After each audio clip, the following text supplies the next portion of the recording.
Bonjour, bienvenue dans la série sur la mécanique quantique.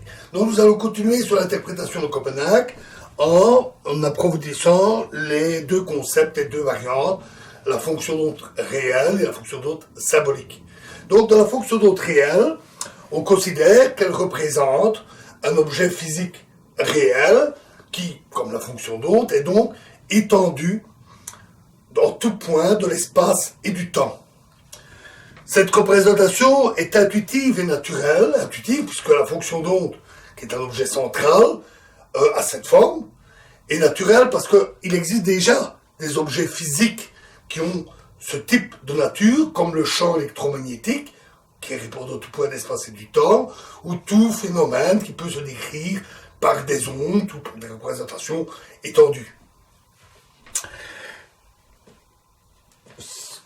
Cette représentation peut avoir un certain nombre de problèmes. D'abord, le moins grave, la fonction d'onde est complexe. C'est pas nécessairement évident de trouver un sens, une explication physique au fait qu'elle représente un nombre complexe. Un choc comme la température ou la pression sont des nombres réels. Toutefois, dans le cas ondulatoire, on sait que l'aspect complexe représente l'amplitude et la phase. Et il existe des ondes qui sont plus complexes, dans l'autre sens du terme, qu'un simple nombre réel, donc plus complexe que des champs scalaires, comme des champs vectoriels, des champs spinoriels. Et ici, on sait bien que pour la fonction d'onde, on a aussi une amplitude et une phase. Et donc, cet aspect-là, au moins, trouve une solution, une réponse assez simple. L'objet représente une onde qui n'est pas un simple champ scalaire.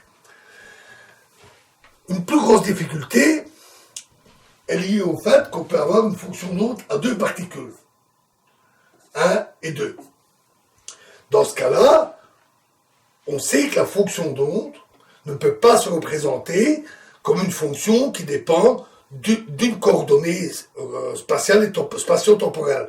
On ne peut pas avoir une valeur de la fonction d'onde en un point donné de l'espace et du temps, parce que chaque particule a ses propres coordonnées spatiales, donc on a 6 coordonnées spatiales et une coordonnée du temps. 2 si on pense à une représentation relativiste. Et donc, là, il n'est plus aussi évident de faire le lien entre cet objet qui prend des valeurs dans un espace multidimensionnel et un objet étendu dans l'espace ordinaire. C'est déjà beaucoup plus difficile. Ensuite, on sait que, nous avons vu, il existe certains phénomènes non locaux.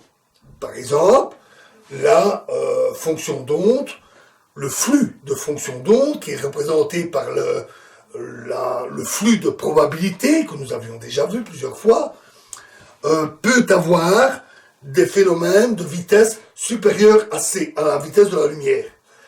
L'exemple typique, c'est l'effet tunnel, où quelques calculs montrent que la vitesse de l'onde, de la fonction d'onde de propagation dans la barrière du tunnel, est supérieure à la vitesse de la lumière, ce qui peut paraître troublant.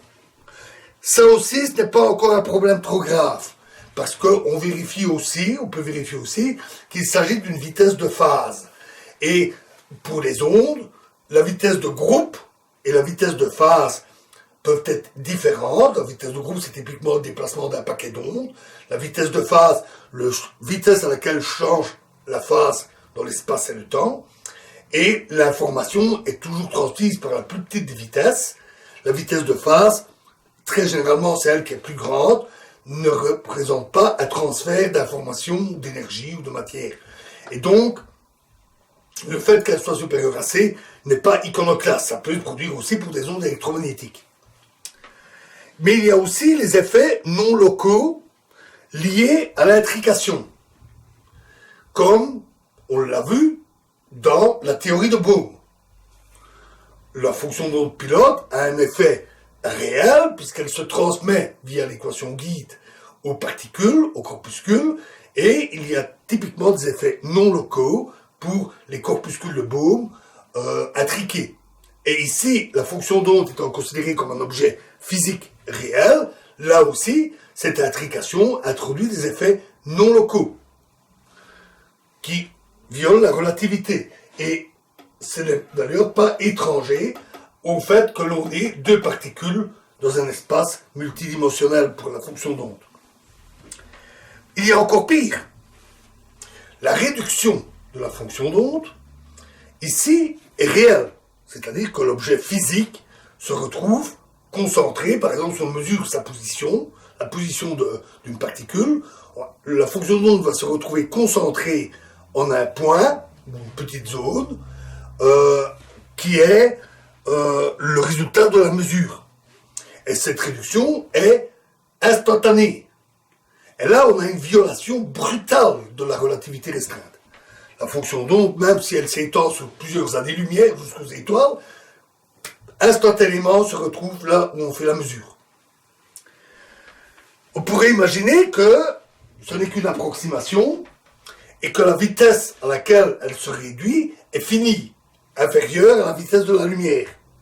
Oui, mais ça veut dire qu'au moment où je fais la mesure, ou quelques instants après, la fonction d'onde n'est pas encore disparue ailleurs. Il faut du temps pour qu'elle se rassemble. Et donc, une autre mesure qui serait faite au moins sur un intervalle spatial, de type espace pour la relativité, une autre mesure risquerait aussi de détecter la présence de la particule. Et donc, avec deux mesures à deux endroits différents, on pourrait trouver la particule à deux endroits. Ça, c'est quelque chose qui n'est jamais constaté. Sur des électrons, des photons, avec des fonctions d'onde étendues, quand on mesure les positions, on ne la trouve jamais qu'à un seul endroit. Jamais deux. Et c'est d'ailleurs même le cœur du théorème de Malaman. Puisque dans le théorème de Malaman, on dit on ne peut pas le trouver à deux endroits. La particule, on la trouve à un endroit donné. Et la relativité restreinte est respectée. Ce qui conduit à des difficultés, à des conclusions qui font qu'un comportement corpusculaire, et donc, en fait, d'une réduction en un point là où on mesurerait la particule, ne peut pas se produire avec le théorème de Malaman. Une autre difficulté, on en a déjà parlé, c'est que si la réduction on la fait trop tôt, on entre en conflit avec l'expérience qui montre que des états microscopiques superposés existent et ont été faits avec des objets de plus en plus gros que des grosses molécules. Si la réduction se fait à contrario trop tard, ça veut dire que dans les objets macroscopiques, on devrait avoir des états superposés, au moins à un certain stade d'une chaîne de mesure, par exemple. Or, les états superposés sur des objets macroscopiques ne s'observent jamais.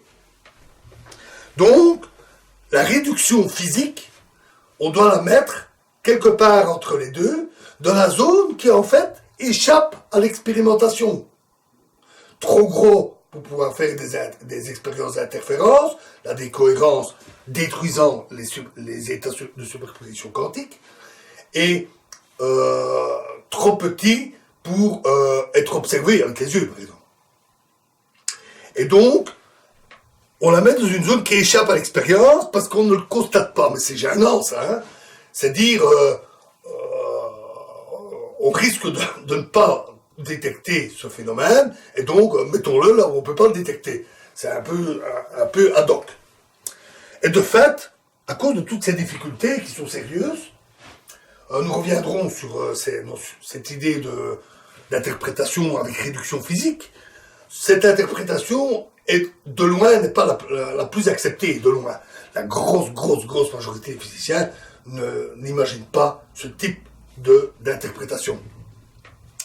L'autre variante majeure, qui est la fonction donc symbolique, qui correspond à un état de connaissance du système, c'est la plus courante, c'est la plus répandue.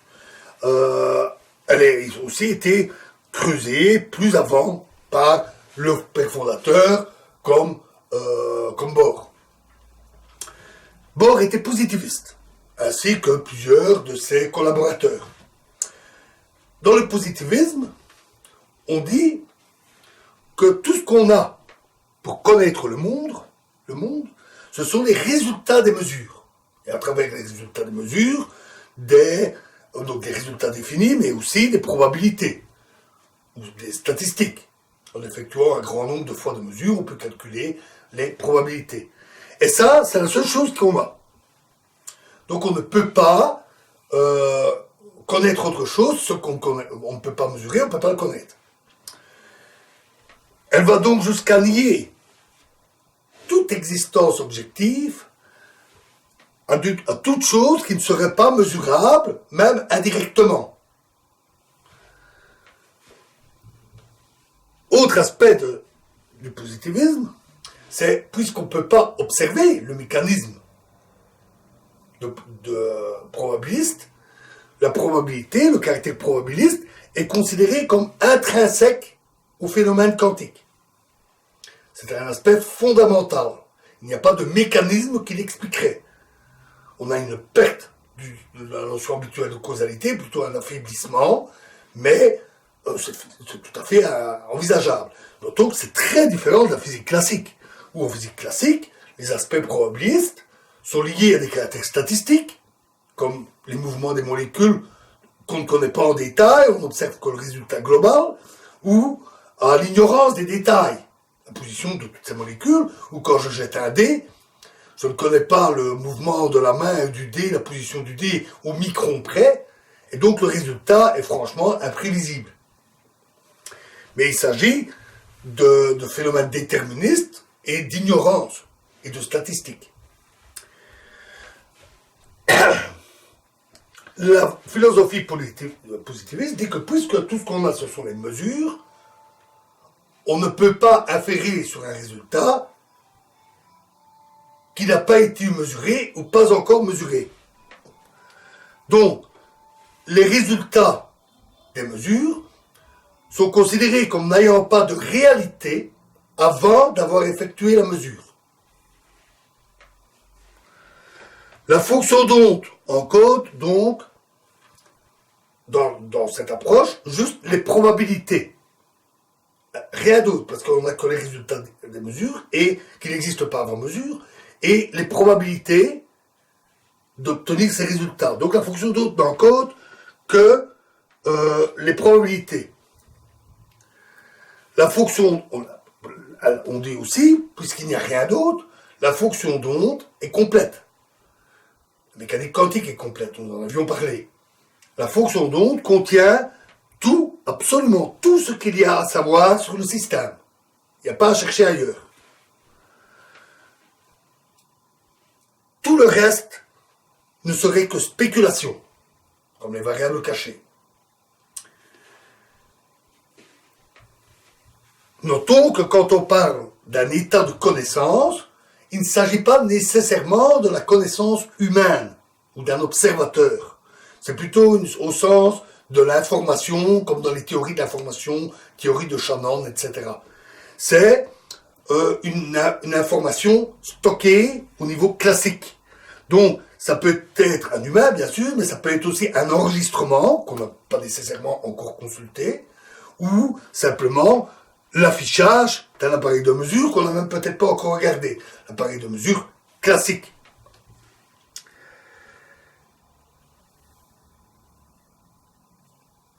Une autre conséquence de cette approche, c'est que tout ce qu'on a, ce sont des concepts classiques. Parce que le reste ne nous est accessible qu'à travers la mesure, et tout ce qu'on mesure, ce sont des résultats définis, qui sont des résultats classiques. La position d'une aiguille sur un appareil, par exemple.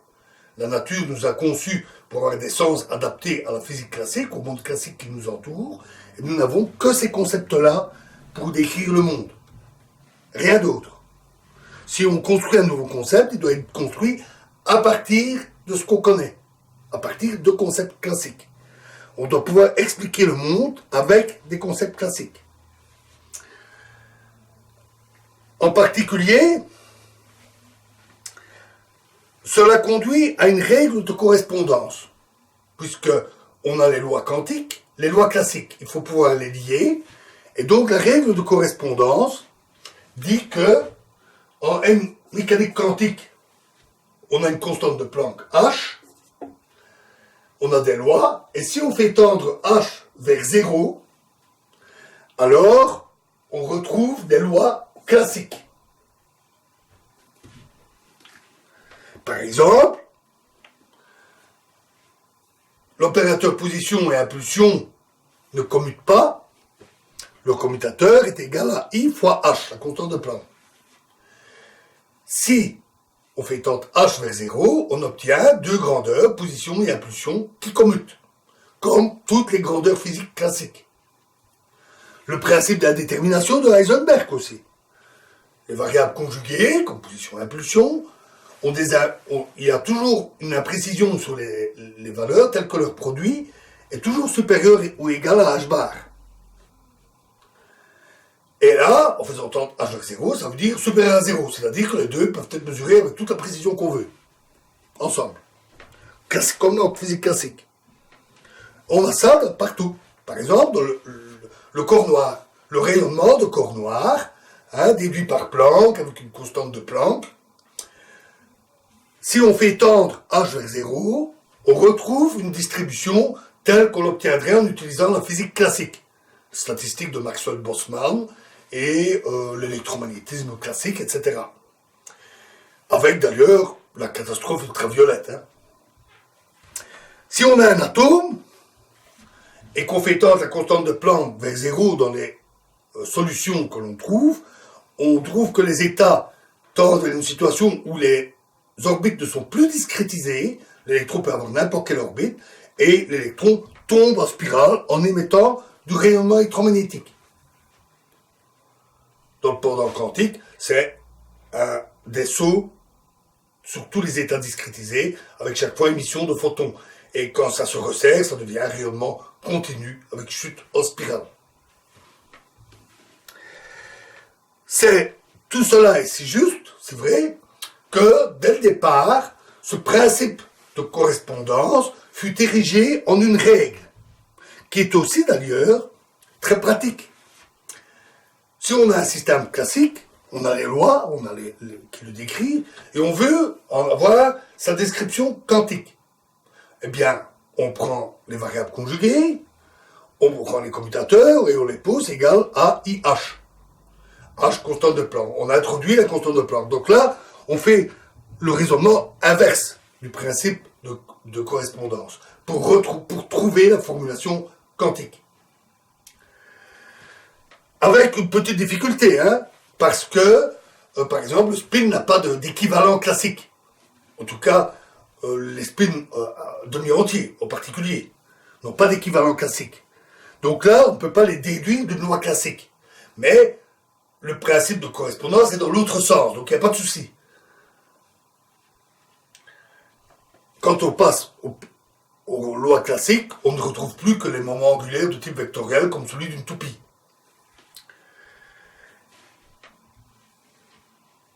Les expériences que l'on peut mener sur des systèmes sont toujours incomplètes. On a un phénomène, une expérience, un phénomène physique à étudier, on fait des mesures, des expériences, on ne mesure que certains aspects. En particulier, il y a toujours des différences de comportement en mécanique quantique et classique. Il y a des choses en mécanique quantique qu'on ne retrouve pas en mécanique classique, comme la superposition des états. Et donc, il faut effectuer un ensemble d'expériences, observer un ensemble de résultats et en faire la synthèse, tous ces résultats étant complémentaires pour décrire alors totalement le système. Cette approche dite de complémentarité a été régie en principe, le principe de complémentarité. Il y a des comportements qui normalement seraient incompatibles en mécanique classique, mais qui s'avèrent complémentaires et doivent être pris ensemble pour décrire la physique quantique. L'exemple typique, c'est la complémentarité onde-corpuscule ou dualité onde-corpuscule. Les objets quantiques ont des comportements ondulatoires et corpusculaires. En mécanique classique, ils sont incompatibles. Un corpuscule est localisé, une onde est étendue, ça ne peut pas être les deux à la fois.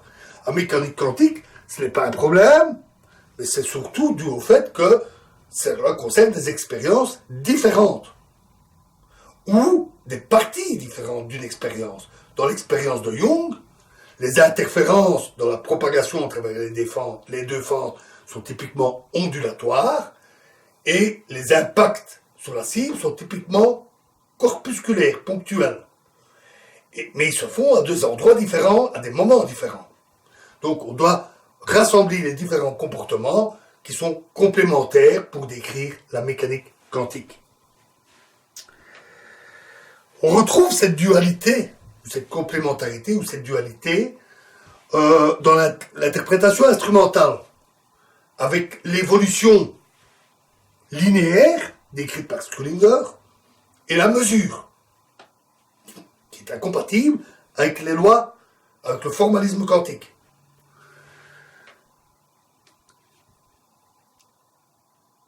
Notons que ce principe de complémentarité est un principe général. Comme le reste de l'interprétation, ça n'a jamais été formalisé avec rigueur. On n'en a pas besoin. C'est un constat, on a plusieurs résultats, on doit faire une synthèse. Ça n'a pas été formalisé avec rigueur. Et d'ailleurs, Bohr, rapidement, a cessé de parler de dualité onde-corpuscule. Il se fait que, historiquement, populairement, c'est ce qui est resté. On parle toujours de dualité onde-corpuscule. Mais Bohr lui avait dit rapidement, c'est pas vraiment la meilleure façon de le dire. Il parlait plutôt d'une dualité cinématique dynamique. Évolution linéaire sans mesure et dynamique interaction mesure. Ou d'une description spatio-temporelle et d'une description causale, de cause à effet. Enfin, la réduction, dans l'approche fonction d'onde symbolique, est toujours instantanée, mais elle ne concerne qu'un observateur donné, éventuellement, et elle correspond à une mise à jour des connaissances. Donc ce n'est pas grave qu'elle soit instantanée. Un observateur a une fonction d'onde qui décrit un système, il fait une mesure, il met à jour ses informations. Il met à jour ses informations sur l'ensemble des connaissances qu'il a du système, peu importe que cette fonction d'onde représente des valeurs à des tas d'endroits de l'espace-temps. Le caractère instantané n'est pas physique. En tout cas, pas physique dans l'espace avec une propagation. C'est une mise à jour d'informations, de connaissances. Voilà, alors vous voyez, c'est assez complet, assez élégant, assez intéressant. Mais malgré tout, quand on les regarde de près, il y a toujours moyen de trouver des failles. Et donc, dans la prochaine vidéo, nous passerons aux objections. Donc, nous ferons des critiques de cette description, essentiellement la description avec fonction symbolique,